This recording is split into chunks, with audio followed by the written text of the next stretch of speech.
Superstar Shakib Khan সবার প্রিয় একটা ড্রিম বয় বা একটা অ্যাক্টর। তো সবার স্বপ্ন সুপারস্টার সাকিব খানকে নিয়ে মানে স্বপ্ন দেখা।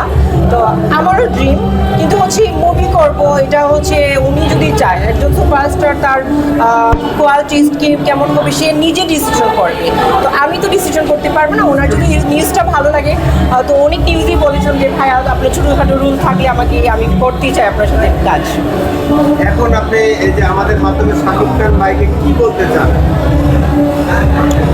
এক কথায় হচ্ছে যদি সুপারস্টার সাকিব খান আমার নিউজটা দেখেন, তো ফার্স্ট অফ অল বলবো যে শুধু একজন নায়িকাকে নিয়ে বসে থাকবেন না। বাংলাদেশে অনেক সুন্দর সুন্দর নায়িকা আছে, প্রত্যেকটা বিভাগের নায়িকারাই সুন্দর। আমি সিলেক্টই করি, একটু নজর দিবা, দেখবা।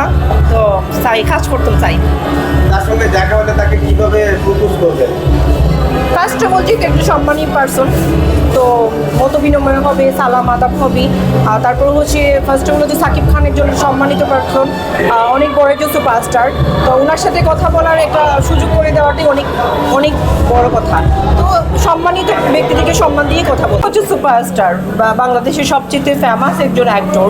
উনি নিয়ে গেলে তো অবভিয়াসলি যাব। প্রত্যেকটা নায়িকারাই তো চায় যে একটা ভালো অ্যাক্টরের সাথে কাজ করার জন্য। উনি হচ্ছে বাংলাদেশের প্রধান একজন সুপারস্টার। তো সবার তো ইচ্ছে থাকবে একজন সুপারস্টারের সাথে টাইম স্পেন্ড করার জন্য।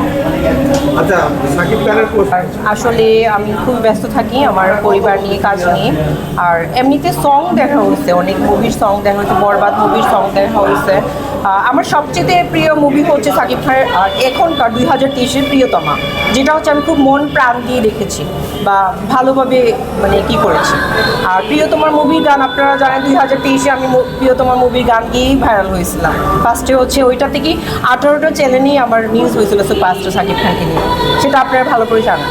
আচ্ছা, শাকিব খান এখন যে মুভিটি আর কি সামনে আসতেছে সোলজার মুভির যে লুকটি, এই লুকটি আপনার কেমন লাগে? এক কথা অসাধারণ। প্রত্যেকটা মুভি